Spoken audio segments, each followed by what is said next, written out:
It took me well over a year, but I've actually gathered 5,600 questions. That's Still needs I more. mean, that's a Herculean fucking task, dude. It was. I bit off Sisyphean. way more than I could chew. But every now and then there's no set schedule, but whenever I'm in the mood, we'll do like a trivia night on our Discord server. So, Oh, nice. yeah. I did see some. Do you plan on writing a sequel to your book, Mr. Barton? I gotta live a little while first. Give the man Well- a breather, Yeah, well, listen, the book was actually very current when the the book was finished right before Terrifier 3 was released. Mhm. And I mean, that came out in October, and I finished the book that April or May. So, I mean, it was very current. There are other things, and there's already a smattering of things that have already have happened. But So less a sequel Yeah. and more of a supplement. it'll be it'll be a sequel. It'll be a comedy of tragedies post-credit sequence. You know? Okay. Right. Or as was it Jerks Productions asks follow-up question, will there also be a documentary? So maybe that's the sequel. You know, The documentary of the making of the book, I imagine. okay, you want to see me just sitting here at my fucking table? No. I know, right? Like No, what of you making- described is like, well, okay, a documentary would be me just yelling for a while. So A making of Steve Yeah, I'm Barton. just banging my fucking head against the table over and over again. No,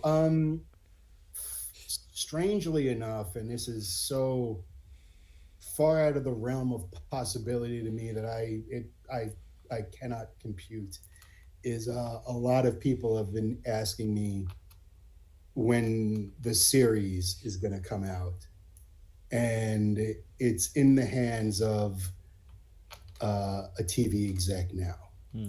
So whether or not anything comes from that, I don't know. This is the first time I've ever publicly said that, so this is for you guys. It's weird. I don't know. I would love it. I would have to actually be a part of it, I guess. But I would need a lot of creative control to get it right, and to really push it in the direction to keep true to what it is. Because to me, I think what resonates with most people about it is how honest it is. And, had I have been a jerk off and sold out like 7,000 times after every opportunity I've had, I probably would have been a lot weller off than I am right now. Matter of fact, there's no doubt I would have been a lot weller off, a lot more well off. See, you want this to write? Come on. Than I am right now, but I have this little thing called integrity, and Integrity's important. I don't compromise mine for anyone or any reason. I would rather die a pauper with my integrity than a rich douchebag with no soul. It's very noble. And I just want the people at home who are listening to the audio version of this to understand one thing, and it's completely unrelated to anything I just talked about. But I just want you to know that Chris, from the now on, has done no wrong. He's committed no sins. And he has a card that absolves him from any future sins because he's wearing a motherfucking possession shirt. And that blows my mind. I've never seen a possession shirt. And now I want you to just kind of show me. Yeah, it's got the tentacles and everything. Holy shit. That is Got it at Spooky this year. Or fucking last year, rather. Wow. You see how easily swayed I am? I changed direction. Like I'm talking about some solemn shit, and then I'm like, oh my God, that's a possession shit. I've got nothing. I've just got a plain black shirt on. What's this Fright Factory? Fright Factory was where the end scenes of Terrifier 2 were filmed, like the funhouse scenes. Okay. And it's in Philadelphia, and they left it exactly as it was, so you could go there and literally walk down the hallways that you've seen in Terrifier 2. This guy named Frank runs it. He's an incredible person. Cool. He's very proud of his affiliation with Terrifier. The bathroom is there where it says art was here on the wall is still there. It's like it's like a time capsule, man. It's really, really cool to walk through. And I really recommend it if you're a fan of the movie, because I'm a fan of the movie. You know, I'm not a fan of some of the people that are currently working on it, but I'm very proud of what I did for it and what I brought to it. And that speaks volumes. There was a good time. There was a good stretch of time where I couldn't even hear the word Terrifier without cringing. But I'm a little bit past that now. Good. A little bit. Good. I mean, not, you know, maybe not fully, but better than none. You know. Yeah. Well, absolutely. We got again. You could put down baggage, right? You can put down baggage. I like that. I like that analogy. The other thing I've learned in my book, one of the topics is progress is not always a straight line. So sometimes you pick up the baggage and you got to remember to put it back down again. Yep. I don't think I've ever seen a straight line in any experience that I've had. There's never been just an A to B path for me. And there's been a lot of shortcuts that have come my way, but I've never taken them. And I think the reason why I've never taken them is because, honestly, from prior experiences, I've never seen a shortcut that led to anywhere worth being. And even if it gets you someplace that you really want to be, what have you learned to keep yourself there? You know what I mean? What do you know about maintaining that spot that you took a shortcut to get to? And the answer is zero. And that's why a lot of people become sort of a flavor of a month. And you don't hear from them again. But me, I'm the exact opposite. I've been here a long time. I'll be here a long time after. I'm a motherfucking cockroach in that respect, because I believe in longevity and maintaining. And the only way I know how to do that is by doing good work dictated by my heart and my head. Yeah. Yeah, I think it's, you know, that conversation between organic versus inorganic. You know, if you're using shortcuts to get where you're going, you haven't learned what you needed to get there organically, then you're just going to have to keep using those shortcuts to stay where you're at, or you know, you might progress, but however you're doing it, if you're using shortcuts, you're not going to have the longevity to stay there because, like you say, you didn't learn how to do it. It's like being a comedian and having an award-winning stand-up routine, and then that's all you do. You know, by the time 3 years passes and you're saying the same shit over and over again, say the line, Bart. Yeah, it gets old. Yeah. Well, we got a couple more minutes here, probably down like last 5 minutes. Is there anything else you want to chat about before we sign off? No, man. You know, I want both of you to know I'm really appreciative of you guys taking the time to hang out with me and find out what I'm up to. We appreciate you I am coming on always as well. appreciative. Yeah, man. You know, if you do read the book, please reach out to me. Let me know what you think.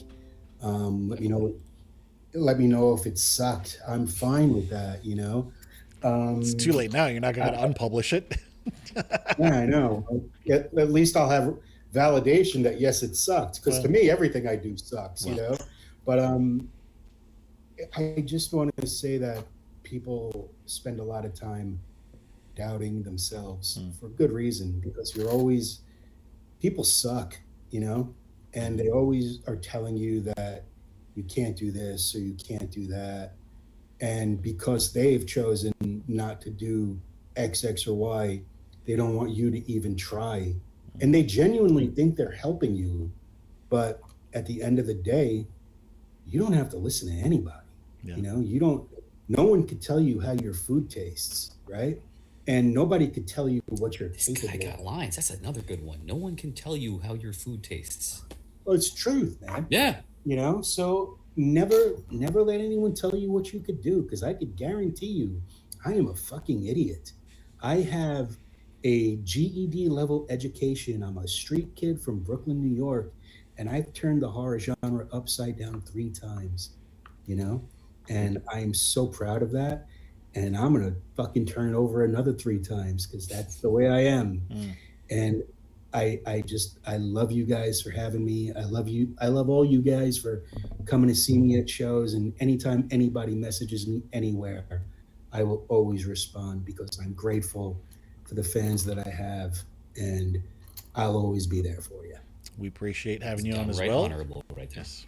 Yeah. This is these live chats are a way to bring back guests that we have had these conversations with, because once you do the long form podcast, there's no point in doing that. By the way, if you're listening to this, go check out our longer interview with Steve back from 2022. But yeah, with these live chats every Sunday, if you got something coming up you want to talk about, just let us know and we can bring it back on again. I'll get you off, bro. Yeah. I've always got shit cooking in the strangest of ways. Cool. Well, it's been a pleasure talking to you again. Like I said, just let us know. Sir. Yeah. And again, absolved of all evil. Possession shirt. Badass. Cool. Want that ready. Yes. Enjoy the rest of your Sunday. We're going to sign off here. And if you want to join us on Discord, for those of us on the chat, Chris is doing his live stream in, what is it? What time is it? Half an hour. 30 minutes now. Yep. Cool. All right, Go man. check it out, guys. Enjoy the rest of Remember, your he's wearing the best fucking in the world.